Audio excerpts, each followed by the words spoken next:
Hello, we are back. Welcome back to Kid Street Noise. Happy New Year to everyone. Well, I say Happy New Year. It's probably been a miserable one from like a Blackburn Rovers perspective. Yeah, Happy New Year. Now we're about to spend 45 minutes or however long morning. yeah. Enjoy this first couple of minutes. We'll talk about the Christmas period and New Year and new starts and just the same old problems for the next 45 minutes. So, Lewis is fresh from working on the darts. How was that experience? Yeah, it was great. It was like a long tournament, and I only had 2 days off. I had the 23rd and 27th off. Came back over Christmas, but it wasn't like too bad because I only ended up doing 2 double sessions. Like the double sessions are hard work when you're doing like day after day. Long days, yeah. It was like 13 hours, and then like you go into bed and you're getting up and you're literally going straight back to work. I only did 2 of them in the end. I was like mainly doing the evening sessions. It was brilliant. It's like the Worlds. I've watched it every year since I was a kid, and to work on it this year it was good. Quite a good tournament to work on. It wasn't as predictable as some people imagined it to be. Obviously, there's been a lot of talk around Luke Little, a 16-year-old darts wonder kid, 30-year-old wonder kid. That obviously burst onto the scene, but it was actually a good tournament. It wasn't just your predictable go and walking through everyone. I don't really know who else is top of the game nowadays. But like, there's usually the same names towards the top end most years, isn't there? But whereas I feel like this tournament, you four semi-finalists, and you've got Scott Williams and Rob. I know Rob Cross has won it before, but he's not always been that consistent since he won it. So just to have, and obviously Littler getting to semi-final, getting to the final and debut. Just have a different Final Four, and it was just an unpredictable tournament overall. Really, it was great to be a part of. Yeah. Right, so all the good stuff done. Let's get on to Blackburn Rovers. We've got topics to talk about, but there's not really much focus on the games. Obviously, with Lewis working on Christmas, didn't really get to see much of the game, just in the highlights. I watched the games, but what I remember of the games is just I'm trying my best to force it out of mind and forget about it, but I just can't. So we've gone for like a off the pitch sort of topics, and also tied into what's happened over the last 3 or 4 weeks. So I'm going to start with defensive wars. Probably highlighted, against Rotherham at home, that's probably where it was mostly highlighted. The 2 goals we conceded, very cheap, and at home to a team bottom of the league, you can't be conceding goals like that. Yeah. The first one, I think we're poor from set pieces, both attacking and defending. A lot of people have come out and said Wolstead should be stronger, and I do think he should be, but no one should be winning a header inside our 6-yard box. Is it just Is it just a goalkeeper problem? What do you think it's down to? I don't think you can put it just down to Wolstead. I know he has been poor, but let's face it, it's not the same standard of what we've had in Kaminski for the last few seasons. That's just how it is. I think obviously there's been a lot of criticism over the last few days aimed at Ben Benson, because he's got this role as like goalkeeper and set piece coach. Well, all of that criticism can only be seen as fair, I think, because we must be. I'm not seeing like any like stats recently, but we must be one of the worst teams, not just defensively, but offensively as set pieces. I can't remember the last time we scored from like a free kick or a corner. There's not been many, if any, this season, I don't think. We scored one where Adam Wharton crossed it to Scott Wharton a couple of weeks ago. I can't remember who that was against. That was a Bristol City game. Yeah, the Bristol City game. So That was corner, yeah. that's the first one where he's like put it into the box and Wharton's got his head on it. And like the amount of times we've seen Carter, Wharton, Hyam all come up from the back, go into the box and take a short corner and work out nothing really. I mean, I do kind of understand that, because if you look at I'm a big believer in stats. Like, I've had a lot of disagreements with people about Wolfstead or Pers. If you look at Wolfstead's save percentage, I think it's up like 72, 73%, which is good for a championship goalkeeper. Every 4 shots, you're only going to concede 1, whereas I think Pers last season was down, like one of the worst in the championships, down at 63%. So every 3 shots on target, one of them was going to go in, which obviously over a full 46 game season you're going to concede a lot more. That's just how low of average is. Also from set pieces like corners, I think they come to like less than a percentage of goals like come from a corner, but that percentage does go up if you take a short corner, so I do kind of understand it in a way. I think if you just take a direct corner into the box, you're making it easy for the defence to just mark someone and get the head on the ball, whereas you take it short, move it about a bit, they're going to move, they're going to leave people, but realistically you're not going to plan your whole game around scoring from corners. Defensively though, I mean, if you know that your keeper's, I mean, I don't know, he must be quite tall, Leo. He looks like a tall keeper, but he's not like massive, he's not a built goalkeeper. He's not going to strong and like come and knock someone over and catch the ball or punish the ball. Would it not be better to just stand on your line and just make a save from the header? Because even though Morrison's headed it inside the 6-yard box, it's not rocketed into the back at net. I think if you stand on your line there, it's quite a simple save for the goalkeeper.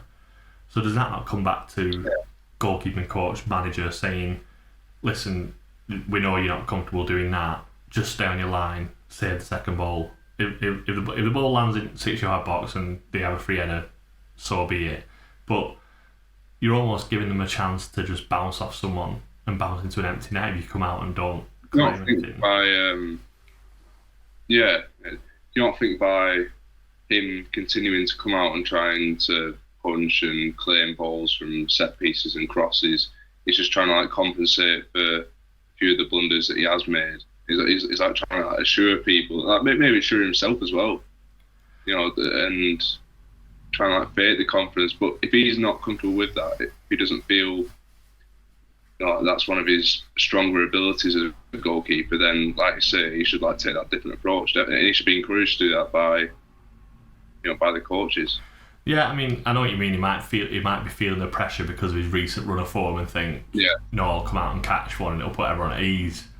But I mean, it's like a double-edged sword, isn't it? Like, if you catch it, great, fantastic. But if you come out and drop one, like you come out and drop one in the first 5 minutes, even if they don't score, like for the rest of the game, your head's up your ass basically, and like the whole Blackburn end are like chewing on the nails for 90 minutes. So I mean, he must know himself that that's not one of his strengths.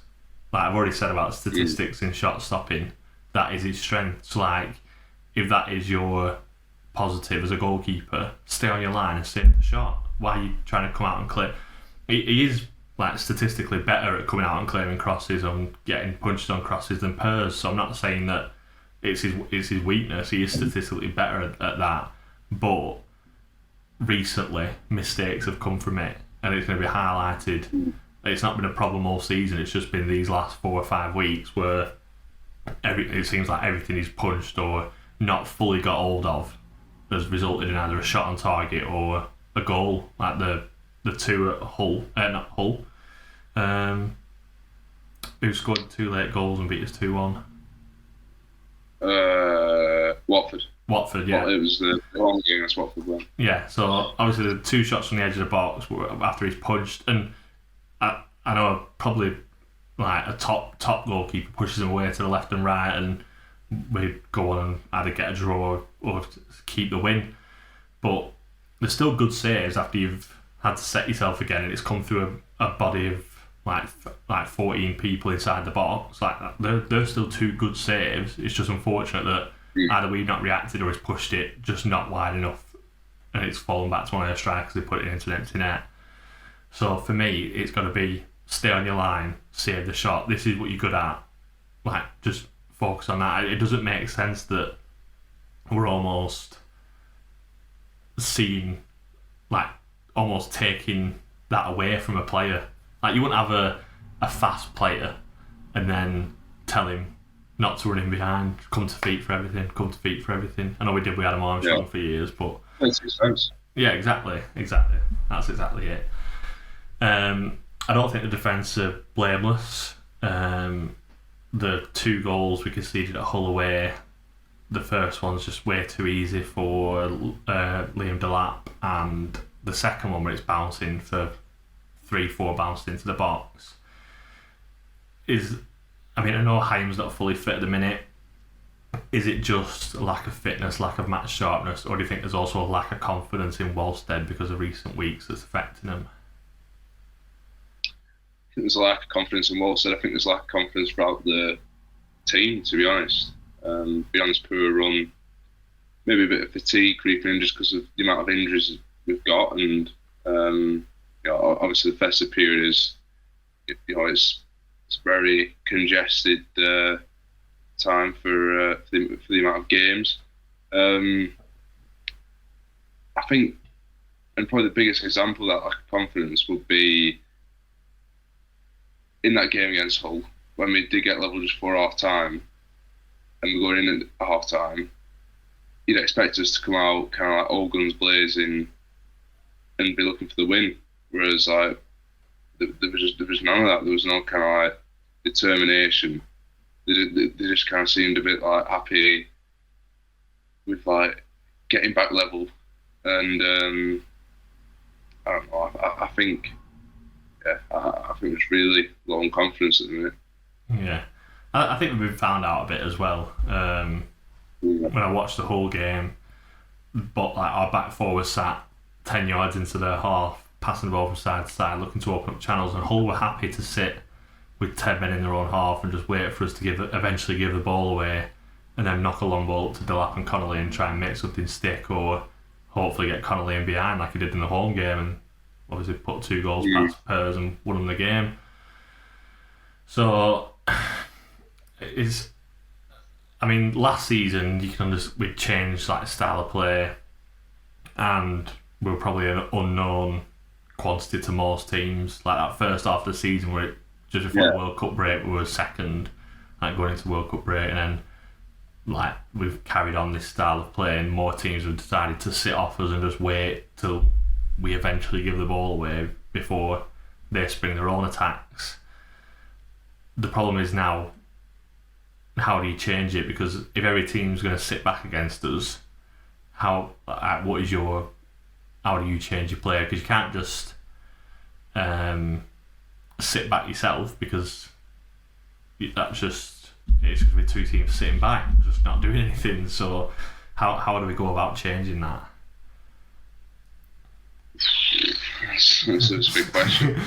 The expert, yeah. You'd hope. I know. You'd hope with recruitment, with new bodies in January to strip. Because you look, for me, it really kind of like hit home when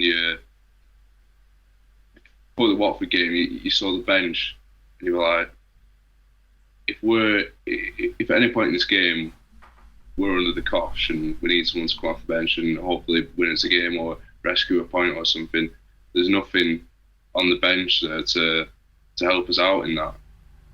And there's like young son Talalovic, who's we didn't really know anything about when we signed him, still improving, hasn't scored yet, still improving. So yeah, there's big issues at the minute. I think it just feels really flat. I think just both on. I know we played some nice football against Watford, but in that second half, when we got in at half time 1-0 up, I feel like we used this word quite a lot. Determination. It never really felt like there was any determination to kill that game off. We had chances and we had the goal ruled out, didn't we? Yeah. But yeah, it felt a bit odd, really.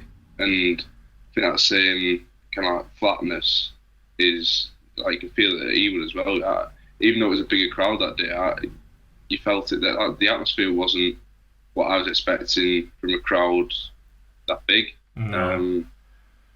Everything just feels a bit flat at the minute. But I mean, just going back to the Watford game there, you mentioned about like the flatness, and I think they made like 3 or 4 subs around the 60-minute mark, and they brought the right back on who just bombed on. We're just constantly bombing down that right hand side, and it gives like their whole team and their whole fans like a momentum shift.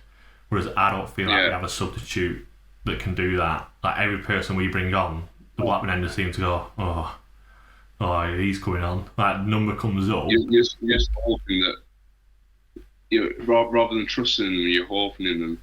Yeah. Like that's how I feel with our bench. I feel like it's been a while since we've had a player where the board comes up and like the Blackburn end's like, yeah, come on, like he's gonna come. The last time I remember it was probably when Dak came on back from his injury and obviously won the penalty that he ended up missing. We ended up losing the game. But that noise where the fans believe that this sub is going to change the game. I cannot remember the last time a sub came on and we thought, yeah, this is going to change it for us. No. And that was highlighted in the last game where he brought on Ennis and Markandale. And I mean, I tweeted that I don't think either of them would get a game for any other Championship club. It's probably a bit harsh on Ennis, we're probably not seen enough of him, but Markandale's been here for a number of years now. I've never really seen it in him. Obviously went to Aberdeen for that length of time and couldn't get a kick of a ball up there when they were having a really poor season for Aberdeen standards. So,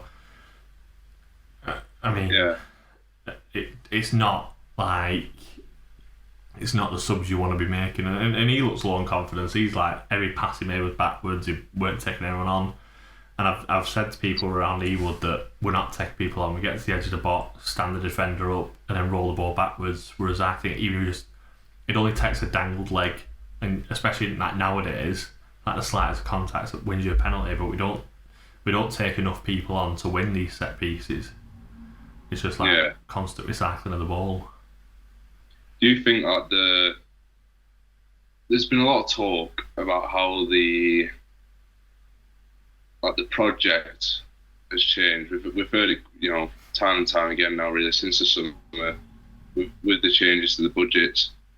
Do you think the goalposts for this season have just been completely moved now? Because that's almost what it feels like. That it's just kind of like, we'll just settle for, especially with the squad we've got, And I don't see. I just spoke there about recruitment and how what we really need is a strong transfer window this month to kind of revitalise the season and how we're playing. I mean, a lot of people have talked about the goalpost moving, and obviously JDT made the comments that Waggett made in the summer about just avoiding relegation. Again, I think we'll pick up enough points to be nowhere near that, and I still think we're in with a chance. As mad as that sounds, with how bad this last month's been, we're only 9 points off the playoffs with a lot of game time to play. We've seen it before. It only takes 2 wins on the bounce, and you're back within 4 points, and you win your next game, they lose, you're only 1 point off, and it doesn't take it hasn't taken long for us to go from we're doing alright to holy shit, we're going down and the club's going bust. It also doesn't take long for you to win 3 games in a row, and then all of a sudden, oh my god, we're going up and we're gonna go to the FA Cup semi-final and win the cup, and we'll have a big day out at Wembley. It genuinely doesn't take that long. Yeah. So yeah, the hope is that we'll do something like what Coventry did last season, where they just kind of peaked at the right time. They just kind of snuck in the back door. They only spent 18 days in the playoffs, but for that to happen, we've got to get people back fit, haven't we? Yeah. We've got some key players still out, and you're looking at when a lot of them are going to be returning. You're talking about February, maybe early March, and that is a time, you'd be looking to start picking up points if you were to do something like that. But we've got to get bodies in. I know we've reportedly activated the release clause for the defender from Crewe. Is it or Reardon? Or Reardon, yeah. Weren't we linked with him in the summer as well? Sure, I can remember his name at some point, but I can't remember. I mean, that's £500,000, but he's another young lad, so yeah. I mean, going back to that momentum switch. So we play Cambridge this Saturday, which will be tomorrow when this podcast comes out. Obviously, chance to play your players that haven't been featuring as much, get a few goals, get a few assists. Hopefully, I'm saying that we've already won the game, but you'd expect us to beat Cambridge on Saturday. And then we've got West Brom away, which obviously is a tough game. They're having a really good season. But then you've got Huddersfield at home. I know they've just spanked us at their place, but they are still down there. They are still struggling. Then we've got Cardiff away, which is a bit of a bogey ground for us. And are they still with Ernie Slot? Is he still the manager? I don't remember him being sacked, so he must be.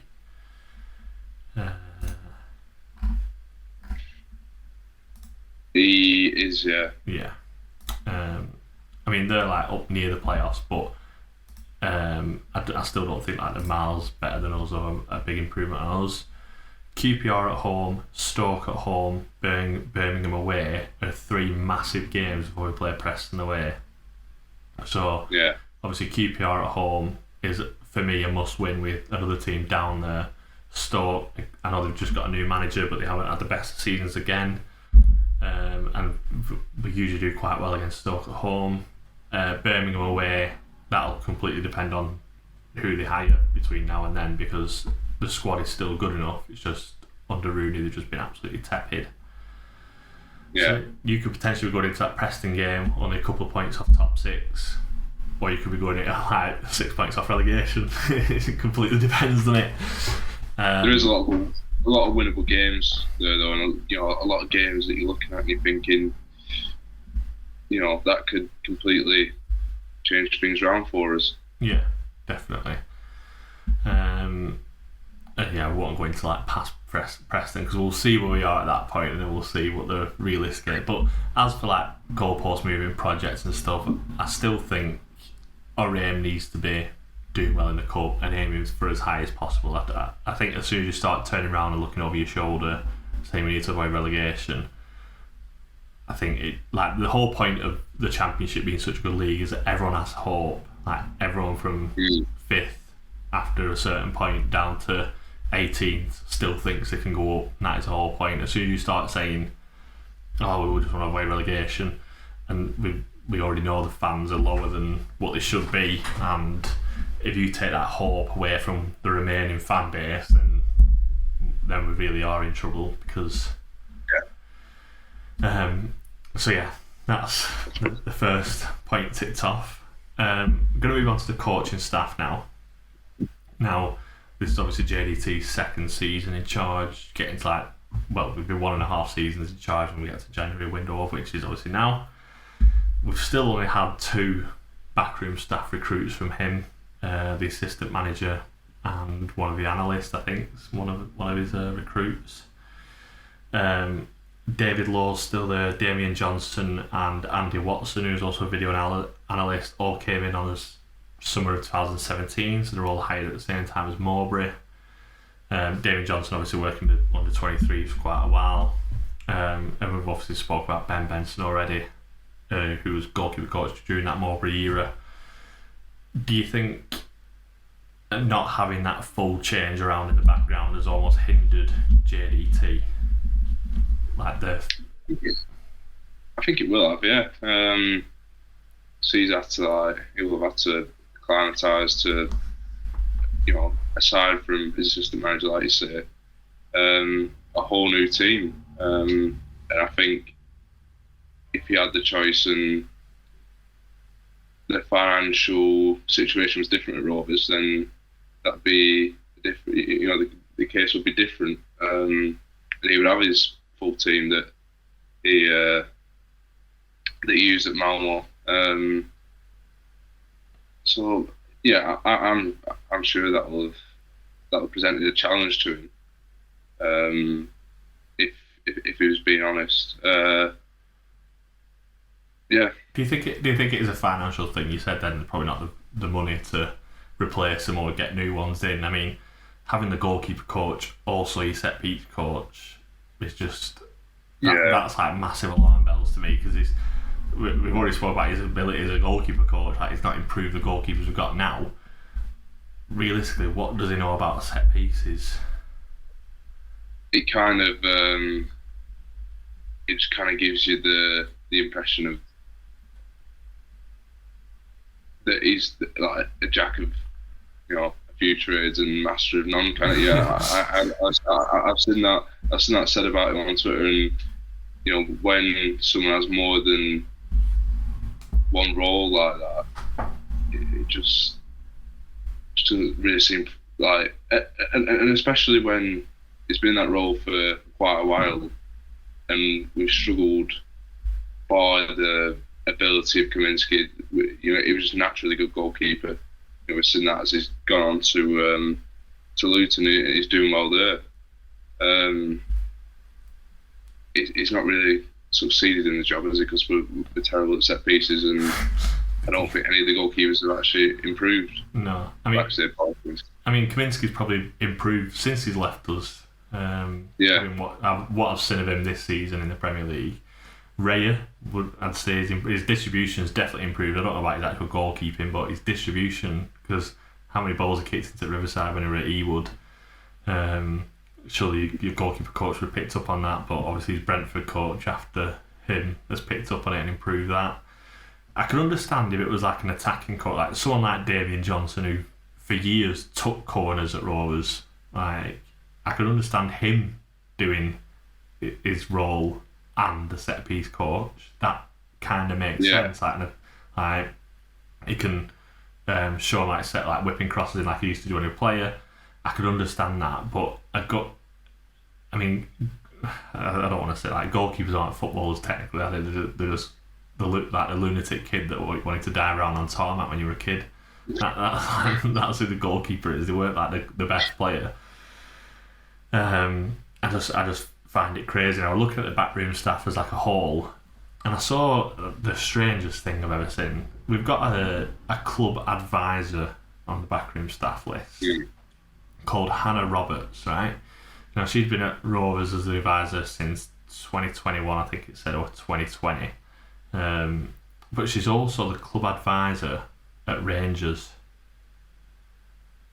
which it makes you think how what is she prioritising? How so that I mean, how put into what? So there's 2 points about this.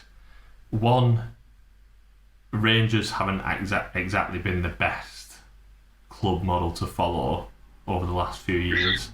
Like some of the decisions they've made around the club. I know the other half of Glasgow are like blame about like reducing allocations,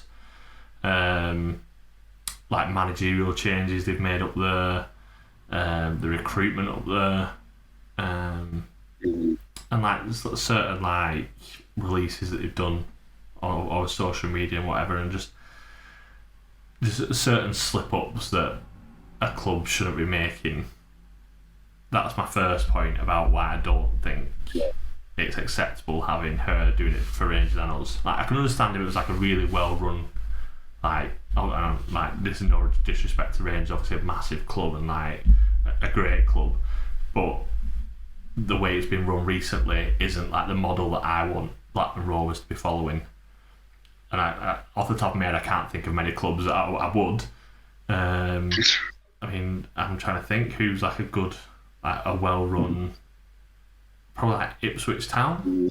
Like Ipswich Town, like sold out season tickets, like good social media output, good sponsorship. I know they've got like a celebrity super. The same recent seasons, Brentford. I suppose their setup is different to ours. Yeah. They don't have an academy, do they? No. They have that B team, don't they? So like Ipswich, yeah, I'd say probably in a similar position to us, similar ground, similar sized town, similar history, apart from obviously like probably not as successful as us. Well, probably are just as successful with the European Cups and stuff, but they're like the model to look at. Good recruitment, sold out season tickets, good sponsorship, good fan club relationship. So yeah, that's my first point. That's not the model that I would want someone else to be working on. Number two, I don't know how, if you're a club advisor at a club the size of Rangers, how you could afford to have a second job at a different club. Like, Rangers is a fishbowl. It's a 24/7 job. You cannot advise on Rangers like subjects and goings on and have time to go and advise on stuff about Blackburn Rovers as well. It just wouldn't happen, because every minor little story is like hugely magnified up there, and she will have to be working 24/7 to make sure that these things are worked on. So how does she have time to then come back down and work on the stuff that's happening at Ewood, which would feel minuscule compared to what's going on up there? Yeah, to me, it just seems like another example of cost cutting. And we're going to talk about this probably a bit later on when we talk about Ewood. And I'm sure we'll mention what's been announced today about the Cambridge game on Saturday. Yeah, that's what it is for me. Just, we can't afford to employ someone in that role full-time solely on Rovers. And so it's kind of like a half-cooked job, to fill that role, if you will. Yeah. See, this is what I don't understand. Like, we can't afford to hire someone, but there must be someone who works within the community or works at Blackburn Rovers that would be a better, or like would be willing to communicate with fans. There must be someone that is willing to be that liaison between the fans. Probably that not everyone will be able to agree on, but surely better than someone that they're going to pluck out of thin air that's currently working on a project at Glasgow Rangers. And like, I don't know, I just find it absolutely crazy. Just find it absolutely mad. We'll get onto that later on when we talk about Ewood and like the surroundings and stuff. I'm going to get on to missing players now.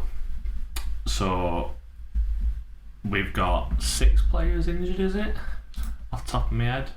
I've got Gallagher, JRC, Pers, Dolan. Hedges is 5. Must be one more. Yeah. Scott Wharton now.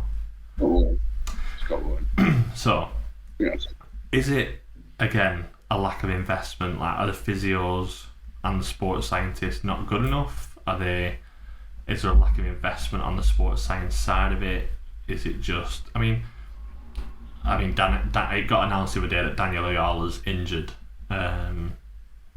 I think he got sent off, didn't he, before Christmas, and then he came back and played a game and got injured again.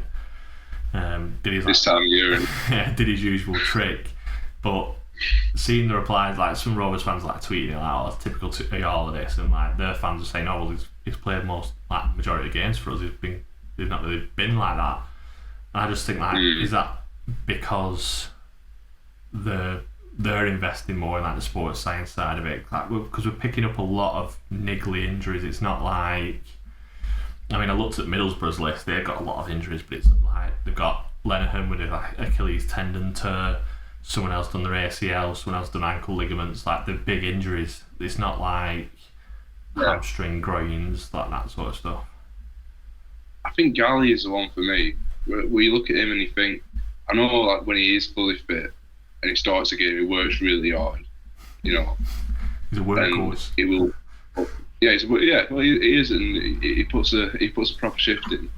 But you'd think with like the level of fitness, he will be out now with like middle of his career. He shouldn't be getting injured as much, even though he works that hard. He shouldn't be getting injured as much as he does. So that's got to be pinned down to something. Yeah. Surely. And like, why is it not being picked up earlier? Like, if he's, I mean, there's been a lot of like recently where he's like bringing Ennis off after 60 minutes and bringing Telelich off after 60 minutes, like control the bodies, could like stop injuries and stuff. But is that just 60 minutes because it's a round number, or is it like sports science where they're tracking the heart rate and checking like their actual output? Because like when you compare Ennis's like 60 minutes to Televich's, I'm pretty sure it'd be completely different outputs and completely different heart rates, and like Definitely. what it feels at the minute is just, yeah, you can have 20 minutes because you've been injured for a bit, and you can start but have 60 minutes because you've been injured for a bit. Like, it's just a bit old school. You know what I mean? It's not. There doesn't seem to be many science or facts behind it. Do you agree? Or... Yeah, I'd say so. But we're if you were to go about changing that and take a more modern approach, where would that decision come from? Whose job is it to impose change the approach? I mean, this is the problem when you have non-football people like making decisions at football, because they might not see the benefits of a better physio team or like a better sports science department. They'll just say, well, like, to them it's just notes on a piece of paper, it's this much a year. It's not, oh well, it might stop as many injuries, and then I don't know. I mean, there's no scientific evidence that it would stop injuries, so you probably have to present that to them, saying we're a team like this, we'd be able to stop this many injuries, we'd have people playing every week that we're paying a wage for, you save money. But whether they'd actually listen to you and decide to invest money in the first place, I'm not 100% confident they'd do that. But it is what it is. I mean, these players need to come back, but it's not just about coming back, it's about staying back at the same time, isn't it? We can't have what Gallagher's doing, where he's coming back for a game and a half and then he's out for another 6 weeks, because he just might as well not come back.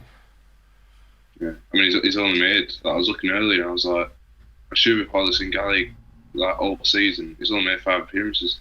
Yeah, it's something like 3 starts in our last 32 competitive games or something like that. Yeah, which is just for like a big earner and is not good enough. And it's like no. So it's like reoccurring problems, really. A lot of it's like mostly his hamstring, his calf. Yeah, it's a big problem. Yeah, definitely. More off the field stuff now. So we're going to talk about Ewood Park in general and the fan experience, should we call it? I mean, Rebecca dropped me off when we played Watford on the fan takeover day, and she was saying that like Ewood doesn't look nice, and she wouldn't believe me when I told her that the top of the stand is supposed to be white. Like it's like grey now. It's dirty. Like, let's be honest. Let's not beat around the bush. It's just not looked after. Yeah. I think, like, obviously back when we were in the Premier years, we had a bit more money to spend, but it used to get painted like every 2 seasons or every 3 seasons. So you'd see people like walking along the top painting all the metal work and stuff. But surely that's not a big output, like having someone come around and just power wash the sides of the stadium. You wouldn't think so, would you? I mean, I'm sure it was like last season, the end of, well, not last season now, the end of the season before that, like summer 22. I'm sure, like, in that summer, like the metalwork around the top of the stands was cleaned, and there was like talk of like that cleaning happening because it was going to be painted soon, and I don't think it ever was painted after that. Just like it wouldn't get surely as dirty as it's got since then. If it had been, because I mean, Ewood does it looks grimy, doesn't it? It looks, yeah, it's a shame. It really is. But I think we heard from Waggett at the start of the season that he was set on costs being cut absolutely everywhere because that's what needed to happen. According to him. But it's just setting a bad standard. Just setting an awful standard around the club. Like when with how it just like you said, grimy, grubby. It's just. I mean, the fan, the brick floor outside the Blues bar. Can you even? I don't notice it anymore because you can't see it. Like, has it ever been like power wash or jet wash so it looks like the original pink bricks that they were when they first got put in? Whereas now it's just like that grey browny colour with like you can almost make out the words now, but it's just like it wouldn't take someone. To me, that like people that pay like the Hall of Fame thing, people that pay decent money for that, so that should be like maintained and. Like if the words are like whirring away or whatever, it should be like I say maintained and upkept to where to how it was when it was originally installed. Yeah, but if it was looked after, like there was less dirt on it with people walking over to match days, it wouldn't get worn down, would it? It was like you brushed it up and cleaned it properly. The wearing down wouldn't happen as quickly as it is doing now because people are traipsing dirt over it because the ground is dirty. We also saw the other day that they'd taken the wall out, which was previously in the Blues bar. They've not just took it out; it was previously in the Blues bar when they did it up, and it was left outside the Blackburn end. They've now put it up on like the Riverside back wall. I don't really know where that is. I've never been around that side of the ground,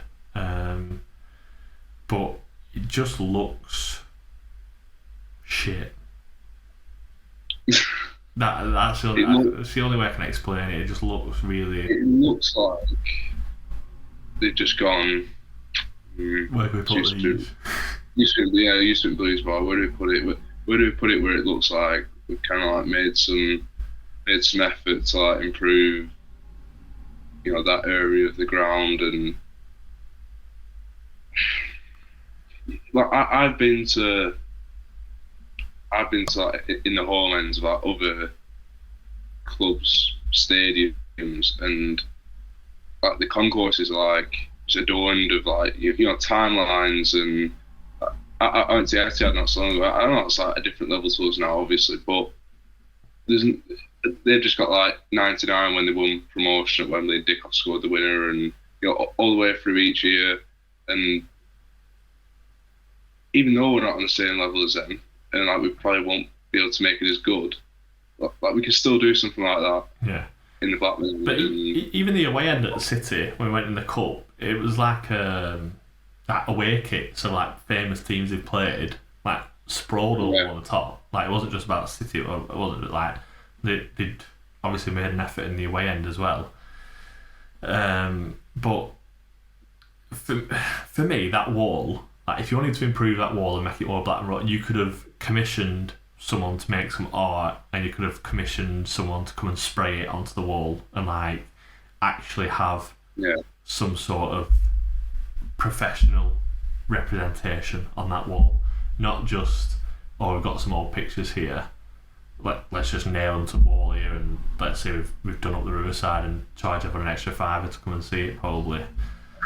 I just find it absolutely crazy. I mean, I think Nathan Edmondson posted on Twitter today like a video of like a montage with I think it's like Kanye Runaway over the top. I was like we've got some really good creative people in like we've got the All Rovers on Instagram. I don't even know who runs that to be honest. But obviously like the lads at Rovers chat.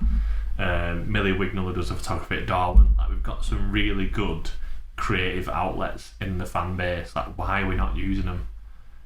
Yeah, it's like I know as well. I know it's like nothing to do with Rovers. It's like more like to with the Fox and Hounds, just like not the club itself, but the fans. Like that wall at the back of the Fox and Hounds where it has like let's be honest, the badly painted badge. Badge, yeah. I just think that could be like a proper like mural or something like JDT or like Uncle Jack or whatever. You know, you just think like pretty much every club has something like that somewhere around their ground.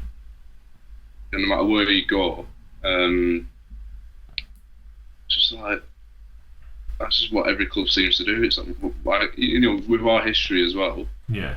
Why can't we? I think it'd just be perfect there. But Well, I mean, if you go to Anfield, if anyone like is ever in the Liverpool area, if you go around Anfield, like at every end of Terrace House, you will see like a piece of art. Like there's a big one of like if you're walking towards the Anfield Road end, like the opposite of the Cop, like there's a massive Ray Clements on the side of someone's house, I think it's like his appearances and clean sheets or something like that. There's another one with Trent about being born in Liverpool, like being a Scouser. There's another massive one of Klopp.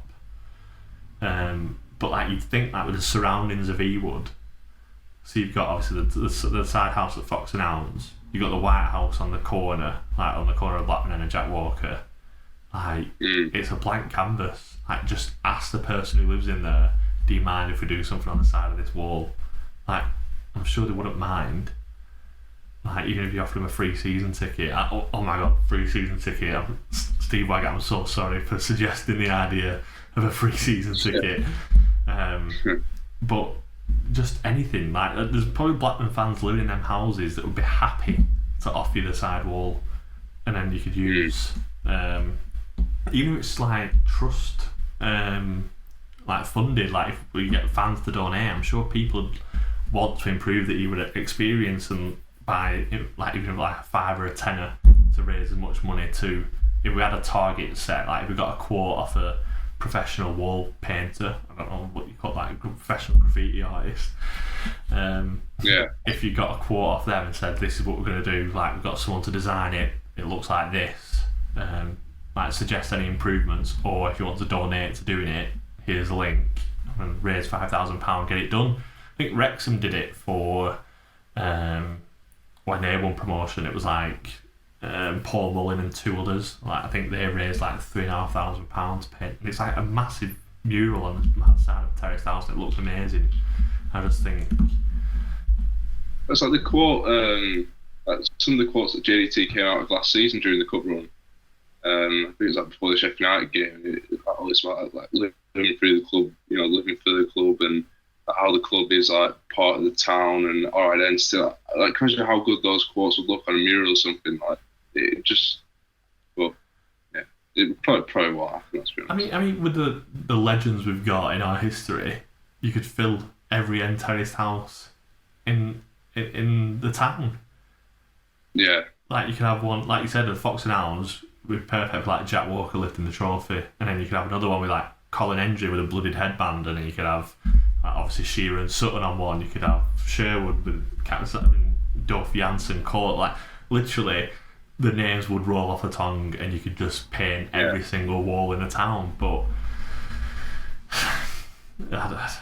which moves us on to our next point about the Liverpool and Man United Legends Night.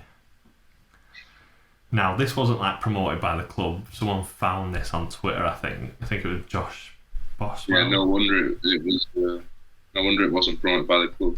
Yeah. So on February 29th of Feb, they are hosting a Liverpool Legends Night with Peter Beardsley, Ronnie Whelan, and Jan Molby at Ewood.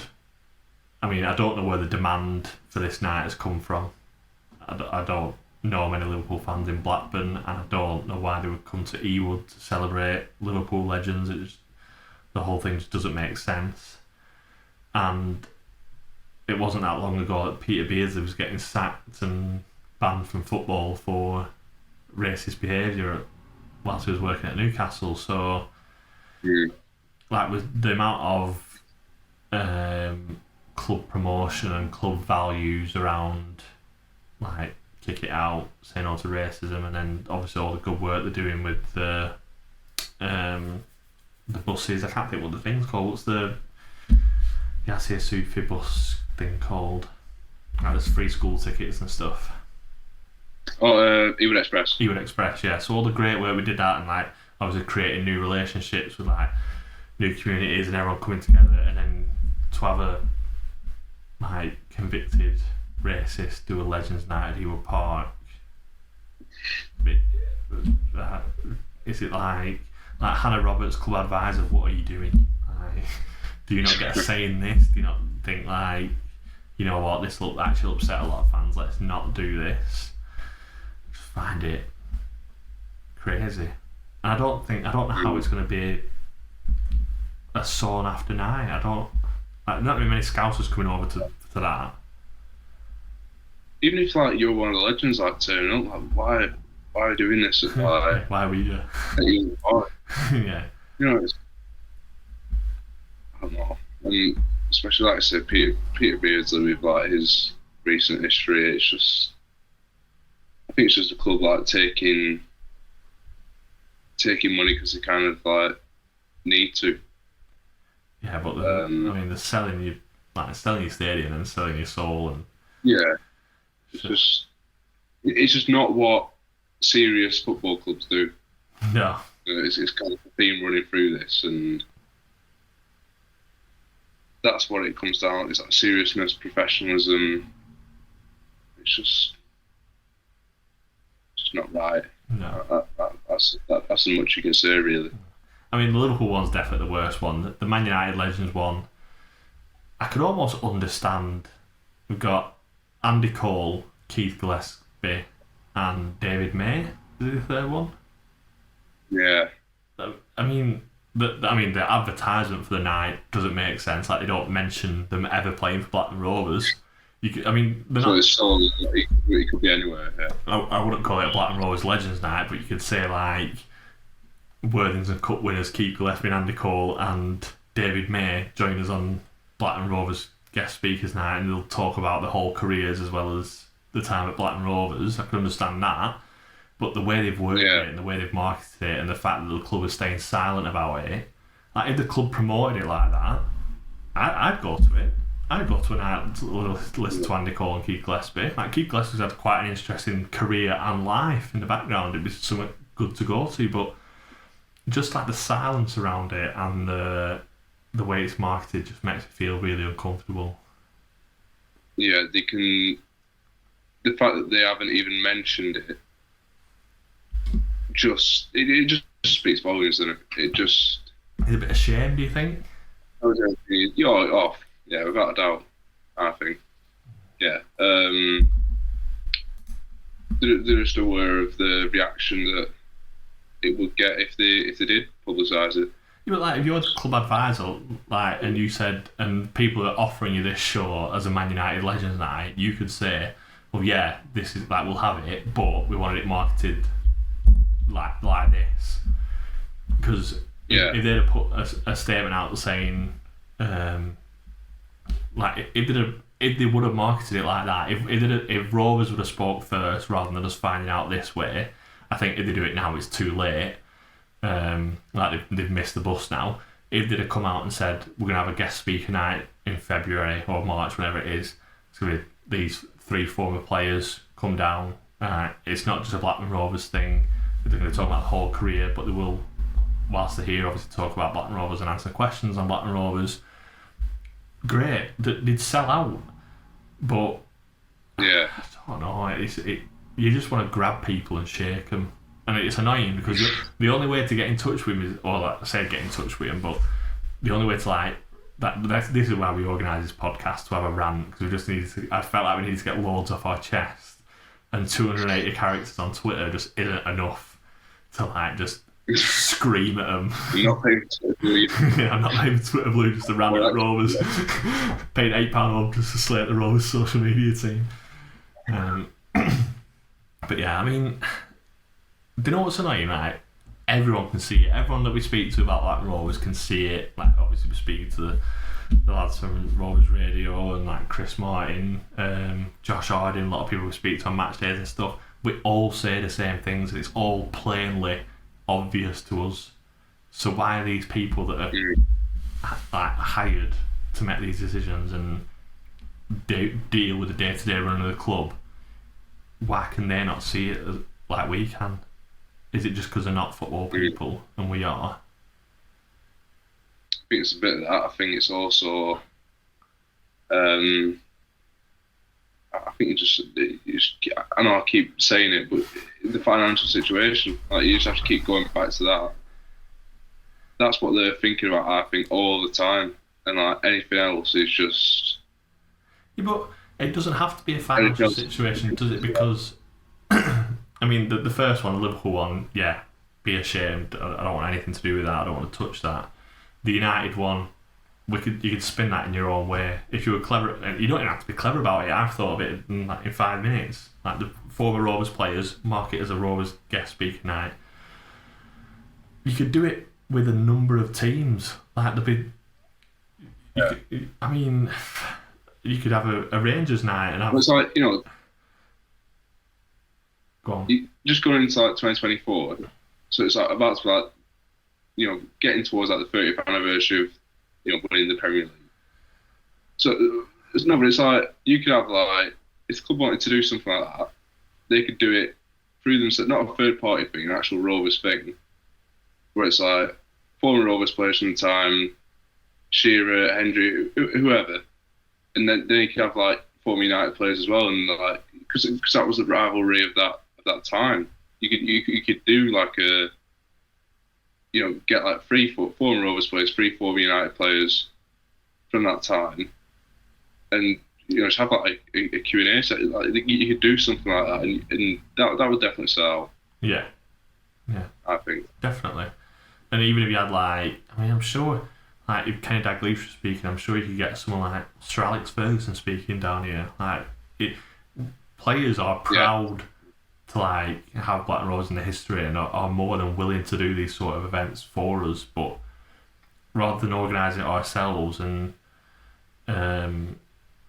setting it up and sell the tickets, we'd rather let some third party marketing that are just, they look cheap and lazy. I did the ChatGPT prompt to try and work out an advert for the Dwight York one. I think mine was better than theirs. They've obviously just I don't know. Let's move on before I smash shit out on my screen.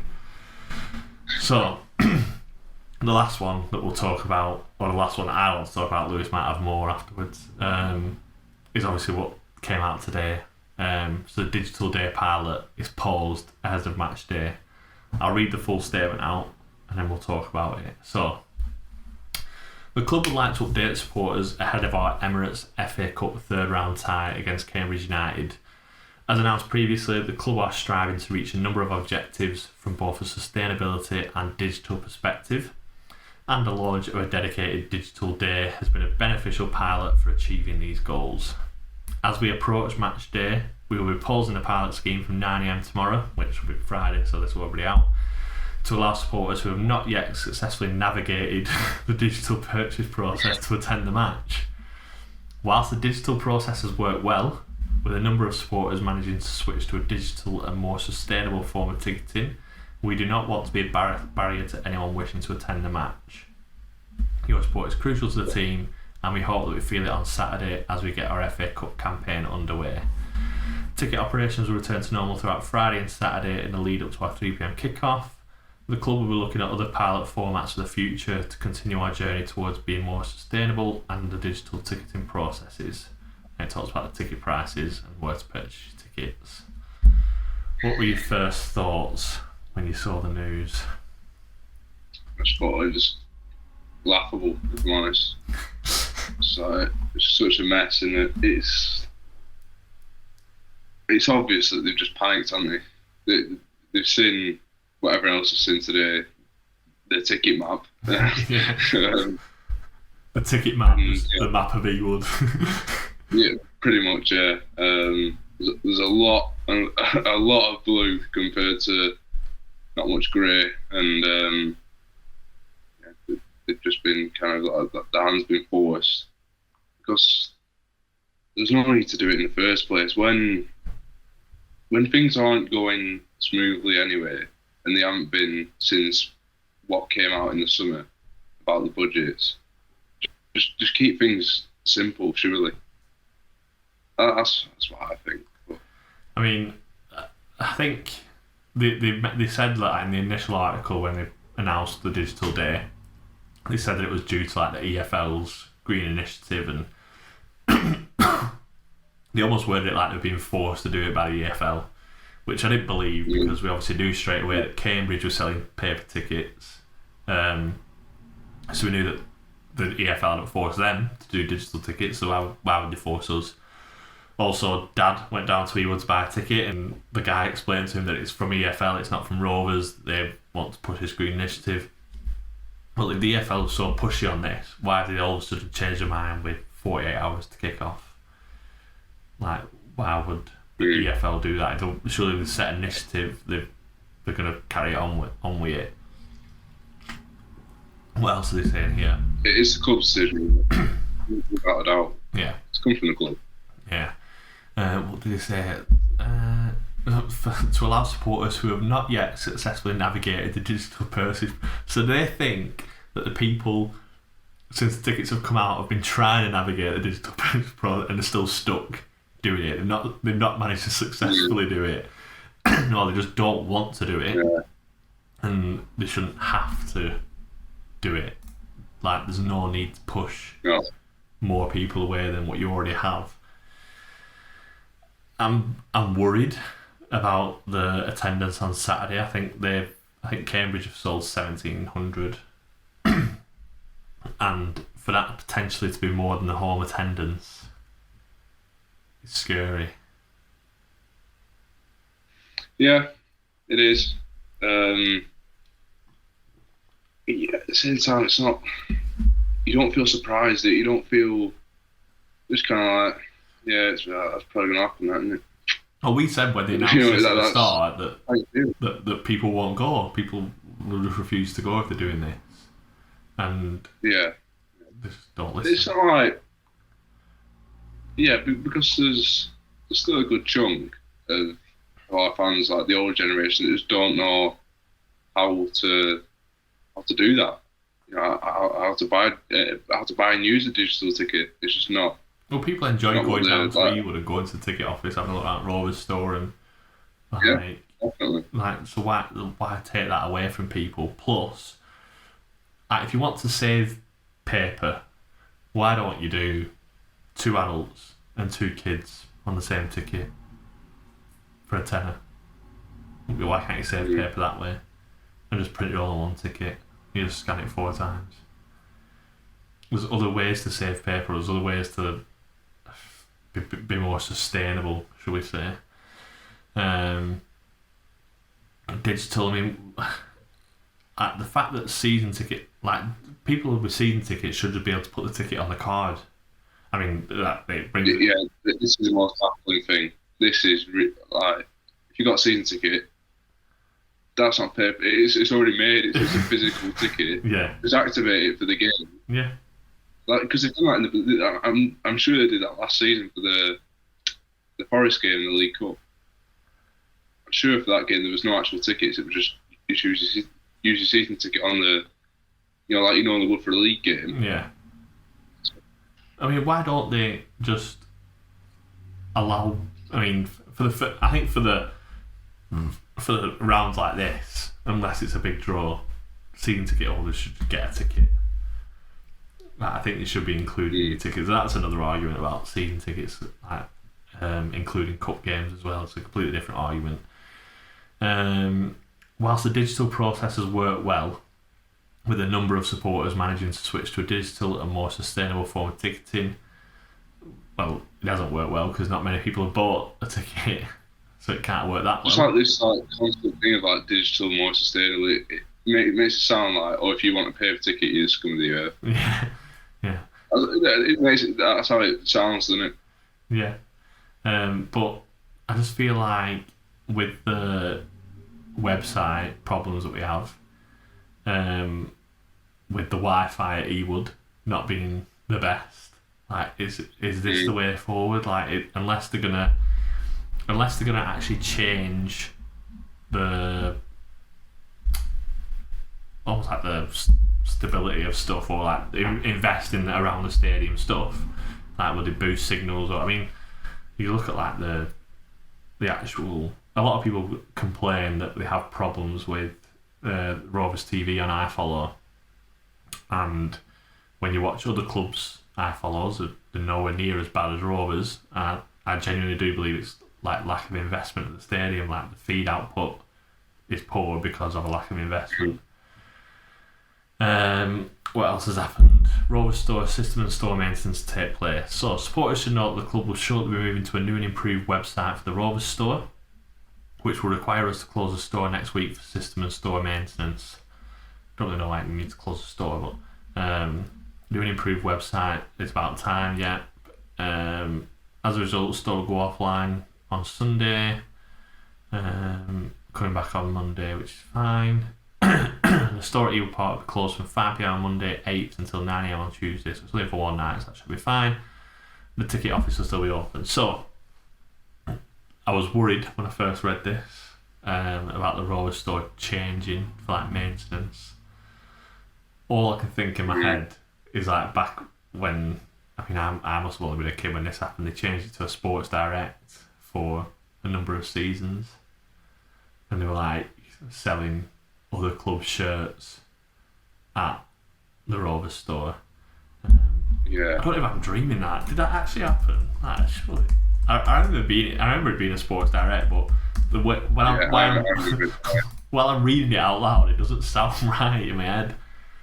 I'm trying to find a picture of it. Sports Direct at Ewood Park, but it's not having it. But it's not showing it anywhere. Is that it? No, it's not. So yeah, the Rovers store used to be a Sports Direct for like a number of years, but like when they announced this maintenance to the Rovers store, I just thought, please no, do not be this again, because I'm obviously desperate for money. We're doing these Liverpool United Legend Night. It would just snowball in my head. It was like, we're gonna be selling Liverpool shirts and Man United memorabilia. There'll be 4 Rovers shirts at corner that you can buy. But this is the problem when we don't have like a club advisor, or like we don't have an active club advisor to come out and address these concerns. Like, you're allowed to snowball, and things like happen on Twitter and Facebook, and they pick up pace quite quickly. But yeah, that's. I feel like we've got a weight off my chest now. Have you got anything to add? I don't think so. I feel like we've just absolutely ranted for well over an hour, but yeah, feels good, doesn't it? I think all you can do is be honest, really. Yeah, I think we just need to be honest, because the problem we're getting to now, or like the stage we're getting to now, is just I don't care anymore, because we've tried our best to make our feelings known and like voice our concerns, and I can feel like the tide's switching in terms of like more fans are getting onto it and like starting to question what they're doing and be more vocal about that, but also nothing seems to be changing in the background, so it's getting to it's almost like apathy at this point, where I feel like I've spent all my energy being angry and being like trying to show them what they can and can't do, and it's just not working. You know what I mean? Yeah, I'd go with that.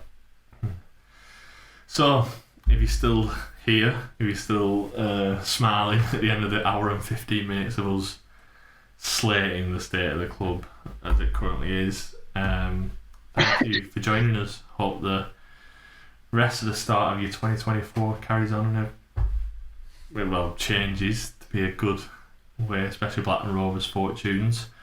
And we'll be back. When will we be back, Lewis? What's next on your schedule? What are you working on next? Rugby next weekend. So, probably next week.